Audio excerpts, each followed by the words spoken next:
This is Jamie Drummond for Good Food Revolution, reporting live from Santorini in Greece. We're overlooking the Aegean here, and I'm sitting here over breakfast with none other than a food and wine writer, television personality, chef, bon vivant, and a general all-round good guy, Mr. David Rosengarten. How are you today, David? Happy Greek coffee to you. Fantastic. How is the Greek coffee? Well, this is an interesting Greek coffee. This one that I'm sipping right here. It's a little bit, maybe not Americanized, Canadianized.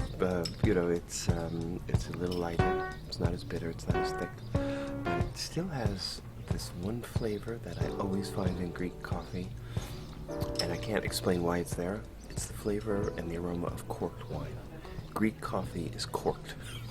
And, the other day we were having dinner with a famous winemaker from Alpha, and I told him that. No, I did. So, well, can we have some Greek coffee, please? The coffee came out, passed it over to him, he went, no, It's amazing. Epiphany for him. Once you know it, you can always tell it, and it kind of works. Now, let's travel back in time for just a second. I'd really like to ask you when you first became aware of having an appreciation of food and drink. I remember coming out of the womb. And Your memories go that far back?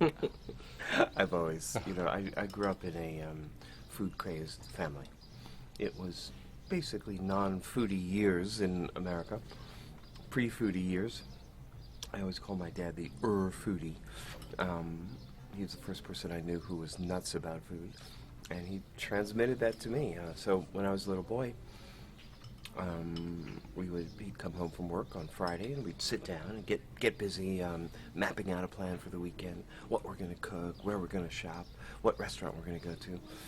And so I've really had it from the beginning. I always say that other kids growing up were helping Dad fix the car.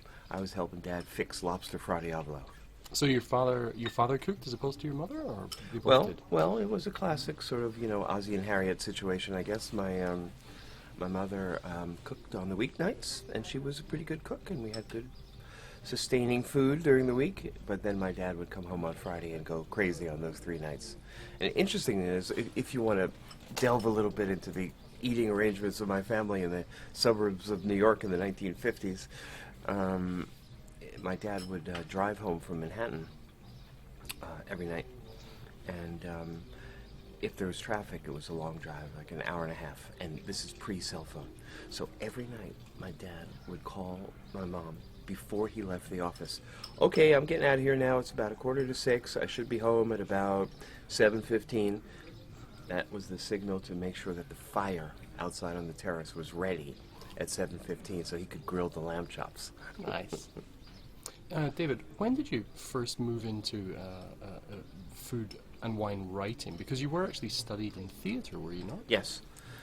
Actually, the backstory of that is my dad started a restaurant when I was about 12 or 13 in Manhattan, and he worked very hard at it, and it didn't work out. His investors finally pulled out. Restaurant business is brutal, and the guy was really kind of wounded by it. He worked so hard. And I looked at that as a young teenager and said, I love food, but I'm just going to eat food for the rest of my life. I'm not going into the food business. And my dad was also very cultural kind of guy, opera and other things. And I fell not far from the tree on that account as well, and got interested in the theater, and started to train and study, and ultimately got a doctorate in theater history and dramatic literature. But while I was teaching at my first college where I taught, which was Skidmore College in Saratoga Springs, there was a cooking class, a cooking studio downtown, and I started to teach classes there and decided, oh, wow, this is what I love. Better than teaching ancient Greek theater history, I teach Greek food. Now, you were a self-taught chef. Self-taught, yes, yeah. Which is kind of interesting because, American and perhaps Canadian chefs are not always willing to freely admit that. It sounds bad, but in France it's the opposite. Right. Chefs, and they have a great word in French for self-taught, say, so, monsieur, where did you train? So, je suis autodidacte. And so that's what I like to say. Je suis autodidact. And I had a lot of time to deduct myself. Because, in academia, you have summers, you have long vacations, and every weekend for me was a new adventure. Like, okay, this weekend we're going to explore Szechuan food. This weekend we're going to explore Maharashtra vegetarian food. And, over 10 or 15 years of this, I built up quite a bit of knowledge, also on the wine front. So when I was teaching at Skidmore in Saratoga, I had the opportunity to take a year off, go to New York, and I did. This is about 1983. And I just started to write articles and send them to magazines. And I was in the right place at the right time because I had a lot of food knowledge, I had a lot of wine knowledge, and I'm trained academic, so I could sort of write and organize material. And I just started to sell articles left and right, and continued to be in the right place at the right time for the next decade or two, and here we are. Now, over all these years that you've been writing about food and wine, you must have seen many a trend come and go. I would say that 3 major things have happened in the years that I've been writing about food. One is people in North America have gotten increasingly curious about ethnic cuisines. Yes. When I was growing up, your choices were, aside from hamburgers, hot dogs, were Italian American and Chinese American. That was pretty much it in my neck of the woods. Of course, that's exploded. Like every city in North America now has. Toronto's a great example. Has tons of ethnic cuisines. And really the only other city like that in the world is London. Paris has changed a little bit, but it's very North American kind of thing. Yes. However, let me just comment on where these trends have gone and where they may go. I find in the U.S. People do ethnic food, but they don't really understand it. I don't understand it until I go to the place, and I'm lucky enough to travel a lot. So I come back from Thailand and I taste the ethnic food in the U.S. and I go, that's not Thai food. And there's a lot of that, so I'm not sure where that one's going exactly. One of the other major trends that I've seen is there was this wave, and you know it well. It came into the U.S. in about the early 80s, mid-80s, in the wake of Nouvelle Cuisine and all the discoveries that French chefs were making.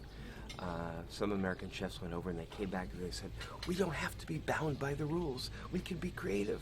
And they started to get creative in a very fancy way, as people were doing in Paris and in France. And it sort of trained the restaurant audience to expect to go to a great restaurant and have great, pretentious, fancy, creative food. It was early. I would say it was 1990 or so that we American chefs started to say, oh my God, we are Frankenstein. Yes, what did we do here? Yeah. And I remember talking to one chef in New York, and Michael, why do you have to put 17 different things on the plate and have swirls and towers? He said, well, if I want to keep getting the people from New Jersey to come over the bridge and pay these prices, that's what I have to do. Yeah, but Michael, what would you rather eat? I'd rather eat a roast chicken that you just thump on the table. And chefs have been feeling this now for 15 or 20 years, and it's the food they eat, and they keep trying to communicate it and bring this informality, but high quality, into their restaurants. It's a difficult transition because everybody's used to that etsy-ketsy, So I think the chefs will finally win on that one. I think it is becoming trendy. Tom Keller opened a place called Ad Hoc in Napa Valley. It's not per se. It's a place where that night maybe he'll roast a chicken and that's what you eat. That's food. Where does the GM stuff come in, the molecular gastronomy? Just another iteration of this impulse starting in the 80s to make food fancy, make it creative, make it different. Just a quick sidebar on that. Usually when I have it, I find it intellectually interesting, but I don't really enjoy it, partially because most people don't do it well. I have been to El Bulli twice. You're a lucky man. Yes, and the first time I went, I expected to hate it. It's everything I hate about food. And I loved it. I loved it. He's such a great cook. Even if he wasn't the father of that stuff, he'd still be the world's most famous chef. He's fabulous. Went back again. And I believe I have a reservation to go back a third time before they close forever. So it's a very special place to me. But GM is not. However, I wanted to mention one more large trend, the third one, that I've seen over the last 20, 25 years. 25 years ago, if you said something was organic, it was kind of commercial death. We all knew, the organic, that means wilted and more expensive.